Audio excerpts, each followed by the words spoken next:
Assalamualaikum warahmatullahi wabarakatuh.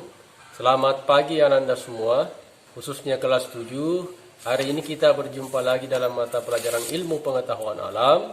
Nah, untuk hari ini Bapak akan menyampaikan suatu materi yaitu tentang ciri-ciri makhluk hidup. Nah, adapun tujuan pembelajaran kita pada hari ini yaitu Bapak harap setelah Ananda mengikuti materi berikut ini, yang pertama itu Bapak harap Anda bisa tahu apa sih makhluk hidup itu. Kemudian apa contohnya makhluk hidup itu. Dan yang ketiga nanti adalah apa sih ciri-ciri makhluk hidup itu. Nah, untuk mencapai tujuan tersebut, marilah kita ikuti materi berikut ini.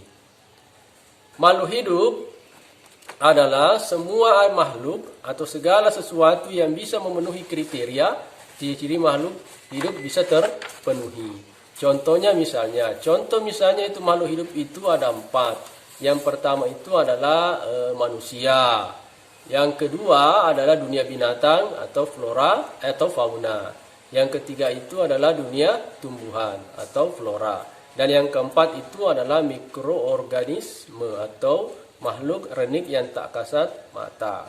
Nah, sekarang apa sih ciri-ciri makhluk hidup itu? Ciri-ciri makhluk hidup itu ada 8. Yang pertama adalah bergerak. Apa sih bergerak itu? Bergerak itu adalah proses berpindahnya makhluk hidup dari satu tempat ke tempat yang lain yang tentunya mempunyai tujuan. Yang pertama itu adalah mencari makan, yang kedua menghindari pemangsa, dan yang ketiga tentunya bersosialisasi dengan sesama makhluk hidup. Yang kedua adalah bernafas. Apa sih bernafas itu? Bernafas itu adalah proses menghirup udara yang banyak mengandung O2 atau oksigen dan menghembuskan udara yang banyak mengandung CO2. Yang tentunya setiap makhluk hidup itu berbeda-beda cara bernafasnya. Ada yang pakai paru-paru, ada yang pakai insan, dan ada yang pakai kulit. Nah, yang ketiga adalah makan dan minum. Makan dan minum sangat dibutuhkan oleh makhluk hidup untuk bertahan hidup, untuk misalnya tumbuh kembangnya, dan untuk sumber energi, ya. Nah, yang keempat adalah tumbuh dan berkembang. Maksudnya di sini tumbuh berkembang adalah bertambahnya ukuran, berubahnya bentuk, bertambahnya volume, yang tentunya disertai dengan sikap-sikap menuju dewasa. Misalnya waktu kecil tubuh kita kecil, ya, menuju remaja yang tentunya volumenya bertambah, yang disertai misalnya waktu kecil kita tidak bisa bicara dan waktu remaja kita sudah lancar bicara. Yang kelima, peka terhadap rangsang. Rangsang di sini maksudnya berupa sentuhan, rasa, bau, dan sinar matahari dan bentuk-bentuk rangsangan yang lain. Contoh misalnya di tubuh manusia ada lidah, ya, peka terhadap rasa, ada hidung peka terhadap bau. Nah, yang keenam adalah berekskresi atau mengeluarkan zat sisa.